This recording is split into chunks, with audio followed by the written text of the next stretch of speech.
Hey, hi, ¿cómo estás? Muy bien, ¿y tú? I'm so happy to see y'all. I haven't been here in like 3 months, which is incredibly long, but I have a great explanation. I didn't buy a calendar up until last week, and I just realized it's been that long. So, I have a great story for you today. Mostly an embarrassing one that involves me getting on Tinder and trying to find true love when we all know Tinder is not the place for that. But knowing myself, I ended up downloading the app in hopes of finding my Juliet. But alas, the princess was not in the castle, and all I found was another reminder to never trust a girl on Tinder because you're probably not the only person she's talking to. So, a quick rundown. Tinder is an app that people use to find other people that want to get to know each other and maybe form a connection. But most of the time you will not find that. But this is my bio, very honest, very truthful about myself. And yes, in case you were wondering, I did get all the chicken nuggets.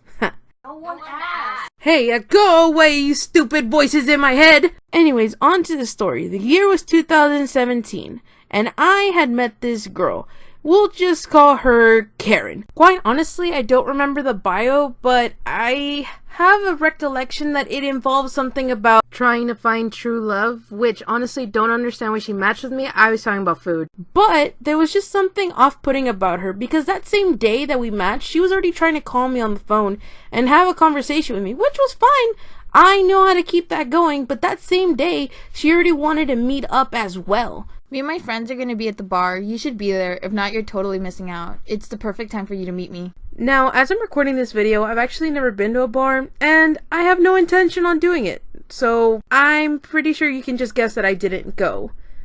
But instead, I went and did something way better, in my opinion, which was I went and purchased some Pokemon cards, which honestly, no regrets whatsoever, because I had no intention on meeting her the exact same day I met her on Tinder. Now, I've been part of this game for way too long, to the point I can consider myself a veteran, and it's enough to say as soon as you see a red flag where someone's trying to meet you that exact same day, you should probably not do that. Regardless, the next day, your girl got told off so hard because of the fact that I didn't show up at the bar that night. And that I was so much fun. You should have been there. I don't understand why you weren't there to see me. Everyone else was. I was the main entertainment.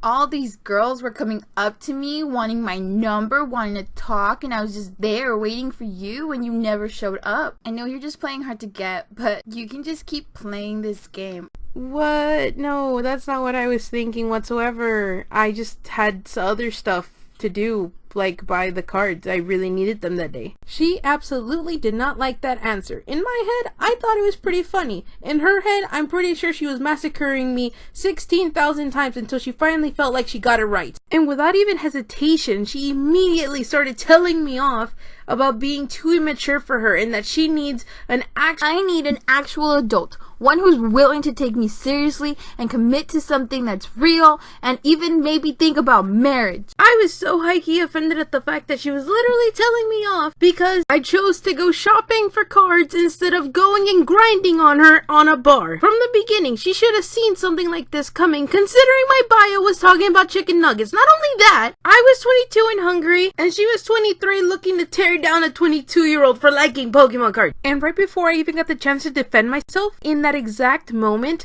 the entire city had a blackout. It's like all the little hamsters that power it decided to just take a break for a couple hours. So I proceeded to tell her, hey, so I'm gonna let you go cause I gotta figure out this whole light situation. So everything is pitch black and I go up to my brother and I'm just asking him what we're gonna do and he has no idea. So immediately my survival instincts kicked into action and I went to go find something. Don't worry, brother, not only am I here to save the galaxy, but I am also here to save the day.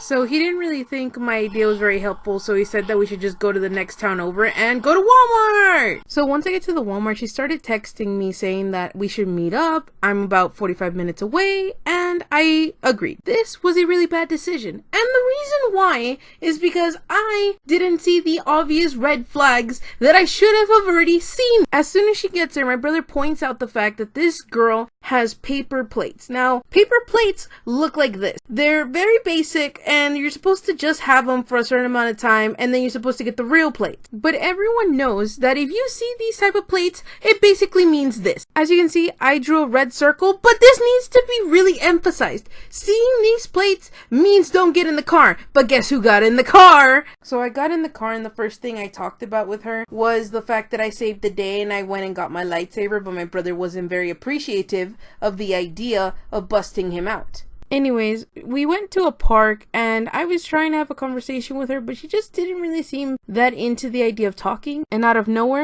you do realize that I met another girl around the exact same time as you on Tinder. And you know what? She at least has a job and is way more mature for her age than you are. And the only redeeming quality that you have is your smile. That's the only thing keeping me here right now. I felt like I was in Mean Girls and I just got schooled by Regina George. So at that point, I stopped caring and I just straight up asked her why she was on Tinder and what was her full intentions. So this is where the conversation really got started. Letting me know what she went through with this particular person. Then I let her know that I totally understand that I've been through stuff like this too. So I gave her an example that I like to use, which is, this is a teddy bear. It's a really nice teddy bear. When you first get him, he's really sweet, super kind, always there for you. But don't be deceived by his little plastic eyes. He did something bad to you. He went and he broke your heart.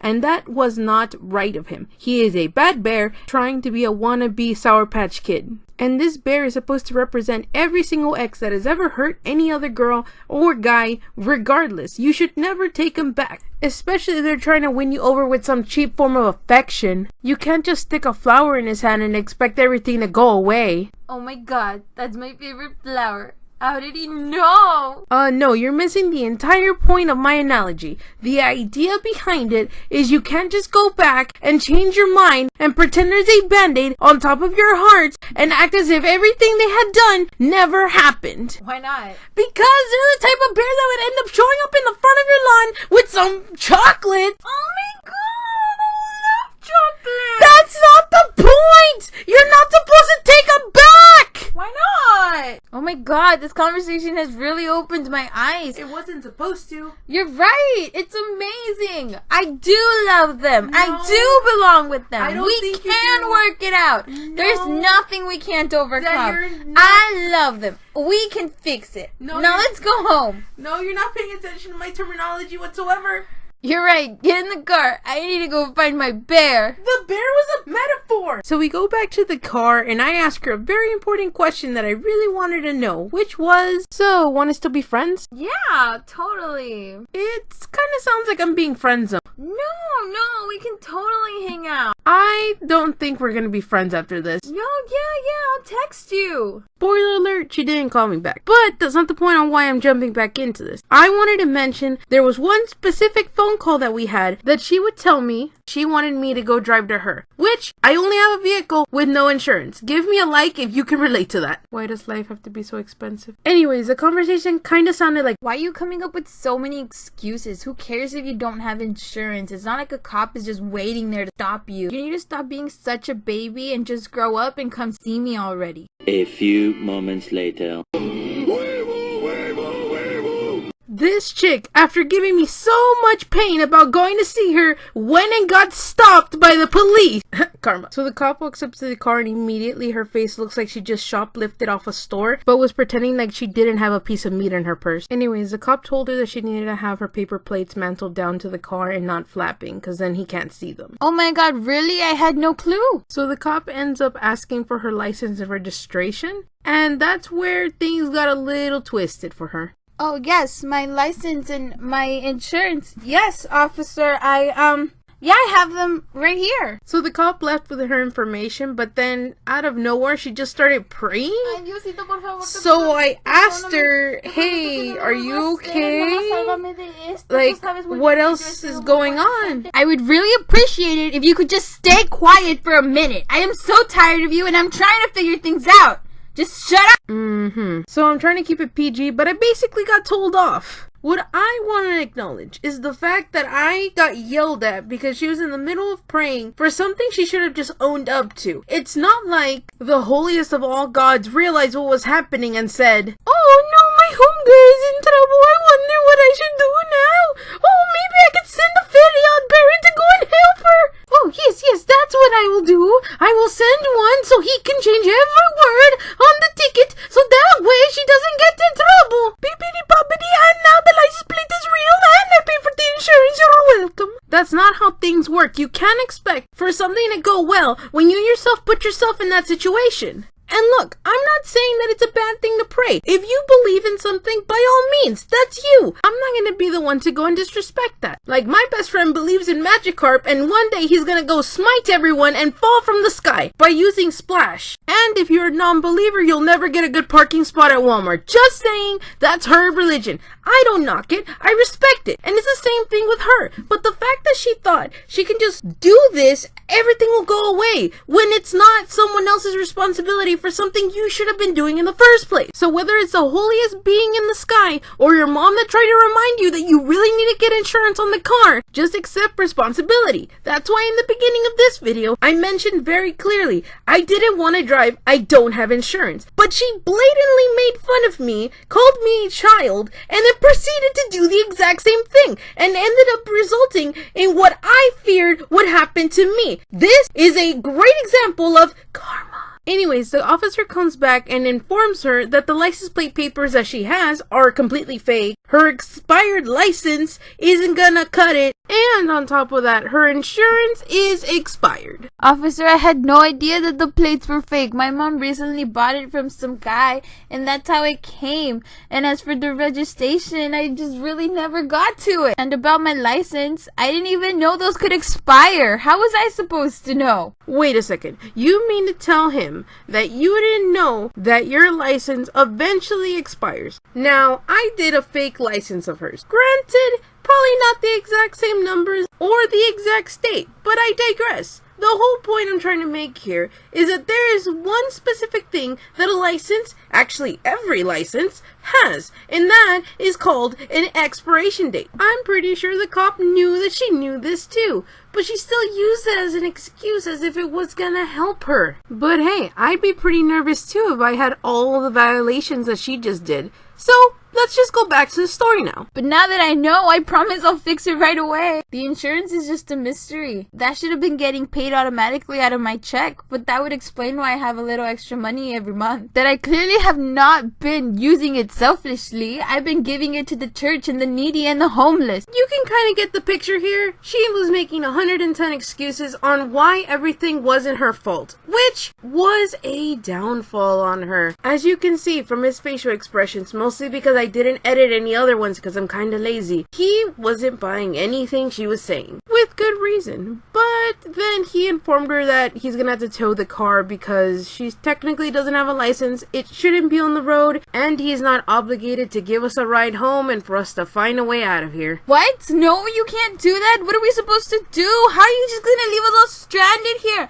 That's not what cops are supposed to do. You're supposed to help. You can't just strand me here. And as she was fighting with the cop, I basically texted my friend to come get me because I was desperate to get out of this situation as fast as possible. So the cop leaves and he calls a tow truck to come get the car, which is gonna cost her at least $100 to $200 depending on how long she has it in there, on top of the ticket that he already gave her. Not to mention how much she's gonna end up spending because of this incident. After that, she kind of went full mental breakdown, but I would have done the same. I can't believe that just happened. I need to reevaluate my life. This is so awkward. Hey, do you think you can get me a ride home? Even more awkward silence. She literally had the audacity to ask me to tell my friend to give her a ride. After everything that had just happened, the last thing I wanted at this point was to still be in a vehicle with her. This was supposed to be a date that turned into a therapy session that is now a criminal crime, and on top of it all, we just need Grand Theft Auto, and I would have gotten bingo. Hey, at this point, she was basically about to head there with a high-speed chase to try to keep the car, because this entire thing is so ridiculous. So I told her she can ask my friend when he gets here, and she did, and he said yes. Because why would he say no? That would be so mean of him to go and say no to someone who just lost their car. Thanks. So he asked her how far she lives, which I didn't really know where she lived either, and her response was, I just live about 45 minutes away from far. Now I just wanted to freeze frame this moment because my friend was so disappointed. My drawings will never capture how sad he was. But to continue, we get to her house and I ask her, hey, do you want me to walk you to your door? And she responded with, No, that's okay. You You don't move. It's okay. I can walk myself to my door. I'll just text you later. So she got off the car and she just kind of stood there like she didn't want us to know exactly where she lived, even though she was right in front of it. But anyways, yeah, that was the end of the story. So the next day we texted here and there, but the conversation was already dead. Although I did have her on Facebook and she did end up getting back together with that ex and then eventually breaking up with her. I don't think me and her are friends anymore. I'd prefer to keep it that way. But the moral of the story is, don't accidentally let your Tinder date realize that they should be with their ex because you ended up doing a metaphor that went too far into detail on what she should be doing with her life. Also, don't get in a car with paper plates. You're bound to get in trouble. Now, if you excuse me, I'm gonna go play my South Park game while self-loathing at the fact that I should be working on the next video. But I promise I'm gonna start uploading a lot faster. I'm sorry. Thank you for the patience. Hey, thank you if you made it to the end of this video. It's kinda long. I know I took forever to upload, like I just mentioned, but I hope you guys liked it. I tried to make it funny, even though that was literally what happened. She was a really bad person. So I don't want to look like a hypocrite, especially because people know me. I've gone back together with exes too, so if you guys want to see a video about that, just give me a like so it kind of gives me a hint that you guys want to see that, or you can give me one for all the SpongeBob references because SpongeBob's awesome. Okay, that was pointless.